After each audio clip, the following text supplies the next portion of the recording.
Hey guys, Michael Klaus here with Louisiana Realty Inspections. I'm a home inspector in Southeast Louisiana. And today I would like to talk to you a little bit about insulating subfloors on houses or structures with raised foundations. Insulation traditionally, the thought process behind insulation and where and how it's used have to do with controlling heat and air movement. And basically keeping heat in areas where we want it to stay or preventing heat from entering areas where we don't want it to be. However, in a climate like ours where we have a lot of not only heat but also moisture in our atmosphere, we have a very humid climate here in Southeast Louisiana, the moisture kind of tends to start to take over the conversation.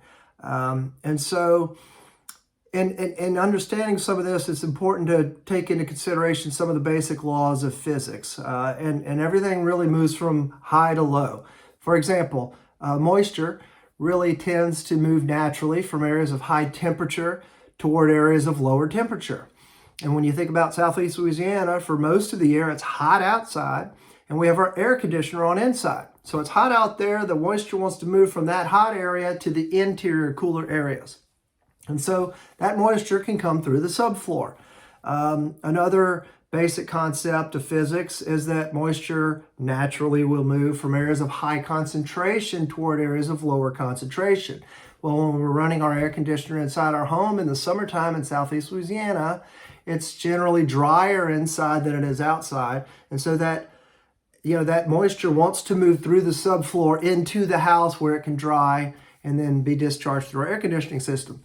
And so depending on what type of insulation we use, how it's installed, and also the type of flooring that we have in our house can make dramatic differences on how well we are protecting the structure beneath our house, in particular the subfloor on top of the floor joists, because that's typically plywood or some type of hardy backer, which can trap moisture, hold moisture, and then it can deteriorate through rotting.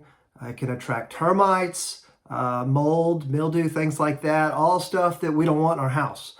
And so each one of these situations has to be taken on a case-by-case basis.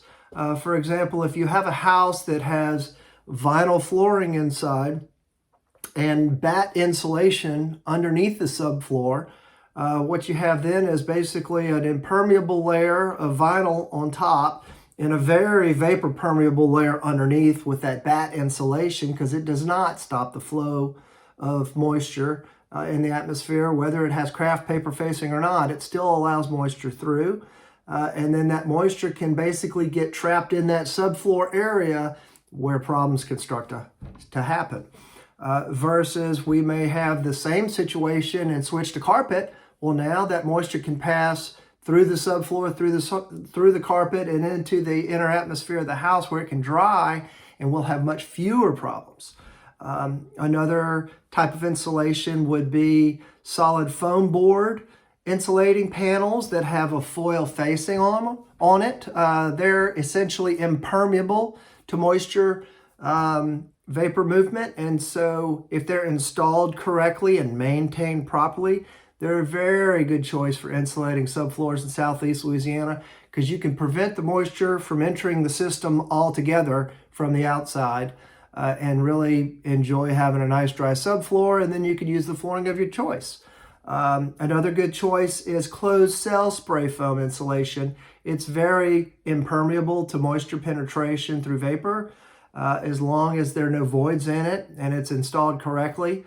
When the subfloor is really, really dry, so it adheres and it doesn't start to peel away and shrink away, and we start seeing gaps in it, then that can lead to big problems. So as long as it's installed correctly, it's a really good choice, and you can use your flooring of choice in that situation. There's also open cell spray foam insulation, which is very vapor permeable and doesn't really stop the moisture from getting into the system. And so it's not always the best choice.